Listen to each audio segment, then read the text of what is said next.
Imagine uma criança de 6 anos sentada na escada, observando a porta da sala. Lá dentro, o pai grita, a mãe chora. A criança não entende tudo o que está acontecendo, mas sente que algo está quebrado e que, de alguma forma, é culpa dela. No dia seguinte, o pai sai para trabalhar e não volta. Ou talvez volte, mas não olha nos olhos. E a criança cresce. Cresce com um vazio que ela não sabe nomear. Cresce tentando ser boa o suficiente. Cresce tentando não incomodar. Cresce com medo de falhar. Anos depois, essa criança já é adulta. Consegue um bom emprego, mas sente que está sempre prestes a ser descoberta como uma fraude. Entra num relacionamento, mas se sabota. Tem medo de amar, medo de ser deixada, medo de confiar. E, lá no fundo, a pergunta permanece: por que eu me sinto assim? A resposta pode estar na ferida mais profunda que a psique humana carrega, a ferida do pai.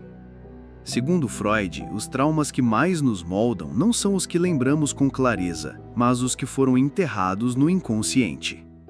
E entre todos os vínculos que nos constroem, o da figura paterna é um dos mais poderosos. Não importa se seu pai foi amoroso, rígido, ausente ou inconstante. A sua mente não arquiva apenas fatos, ela arquiva emoções. E quando não sabe lidar com elas, reprime. Freud percebeu que a figura do pai, ainda na infância, passa a ser muito mais do que uma pessoa. Torna-se um símbolo, um rival, um juiz, um modelo, uma ameaça. É ali, entre os 3 e 6 anos, que acontece o que ele chamou de complexo de Édipo. A criança deseja exclusividade no amor da mãe e sente o pai como um obstáculo. Isso gera ciúmes, culpa, medo, emoções que a mente infantil não consegue processar. Então, ela reprime.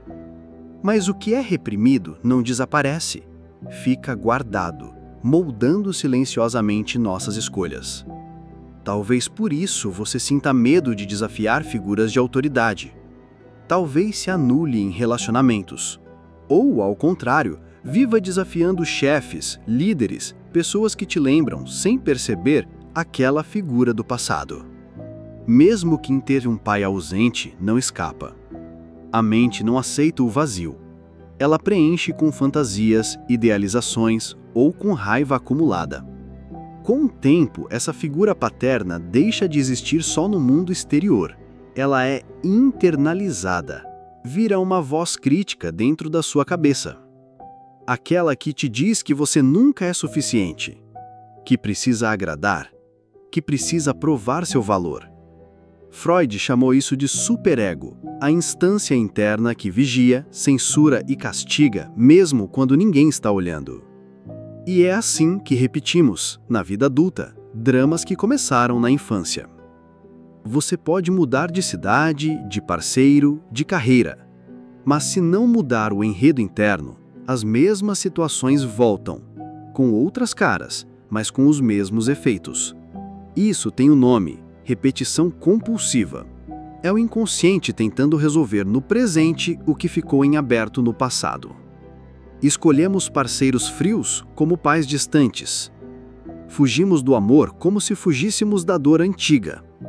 Ou nos sabotamos cada vez que estamos prestes a conquistar algo, como se no fundo ainda estivéssemos tentando ser vistos por aquele pai que não olhava. A ferida do pai não é só pessoal, é também cultural. Freud mostrou que a civilização inteira foi construída sobre esse arquétipo. O pai como autoridade suprema, como limite, como Deus, como Estado. Desde cedo somos ensinados a obedecer, a não contestar, a temer o castigo. Isso reforça as vozes internas que já nos dominam.